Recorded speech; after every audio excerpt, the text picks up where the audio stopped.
Hello everybody, this is Terry Jeanette with the Tapping Flamingo. Welcome to January 2022's Joy of Blue collaboration, hosted by Sarah at Crafting and Relaxing.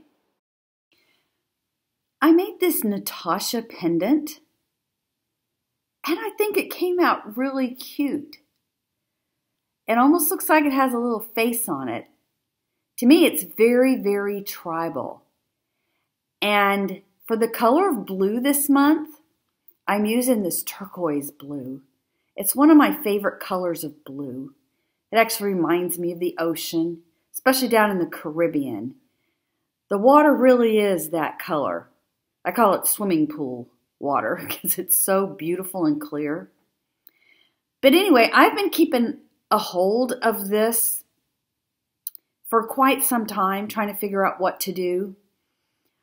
I made it out of polymer clay, and then I've glazed it. And I know if you've followed me, you've seen where I've had a hard time trying to figure out what to put on here for it to dry. This is finally dry.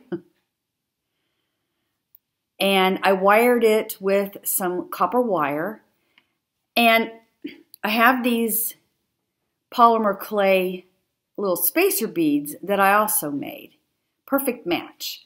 And I've been having these set aside for quite some time. And I thought they would really go good with some coconut beads.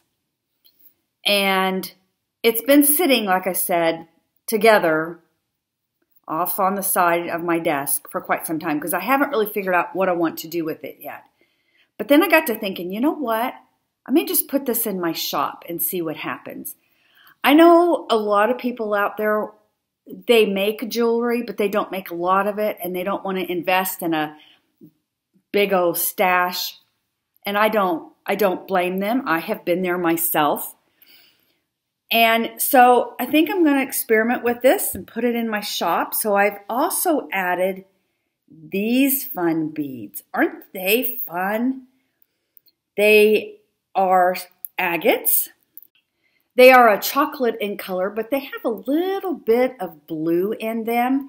It's not the same exact shade, but I think it complements it quite well. It is a Dizzy style, that's DZI agate. They have been dyed, but it is a natural stone. I love the pattern on it. It's a Tibetan style. Aren't they pretty? And I thought they would go perfectly with all these. And of course, can't go wrong with coconut shells. Coconut shell beads. I love this look. And then I'm adding a little bit of bling to it. Now, if I was to make something out of this, what I would do is I'd lay out my beads and probably play around with the style. And I would set aside enough to make earrings also, but I would have just a short beaded area, and then I would finish it off with some chain. And depending on if you like to mix metals or not, you could, you know, if you're not a metal mixer, you could use a copper chain.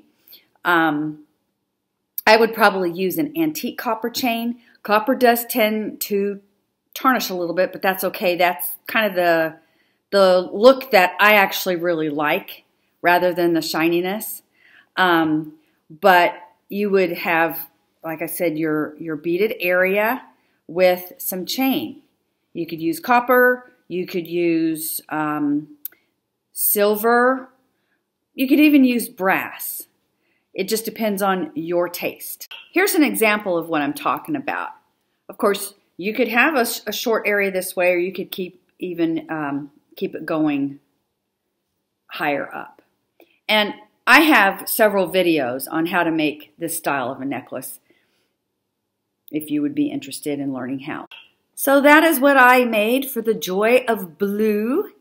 I hope you check out all the other participants. Just use the hashtag Joy of Blue. Go to Instagram or stay here on YouTube to find all the participants. There's some very talented people doing anything from jewelry stuff to paper crafts. It's just a lot of different ideas that people have, all using blue. I'd like to thank Sarah of Crafting and Relaxing for hosting this collaboration challenge. And I hope you all have a fantastically wonderful day.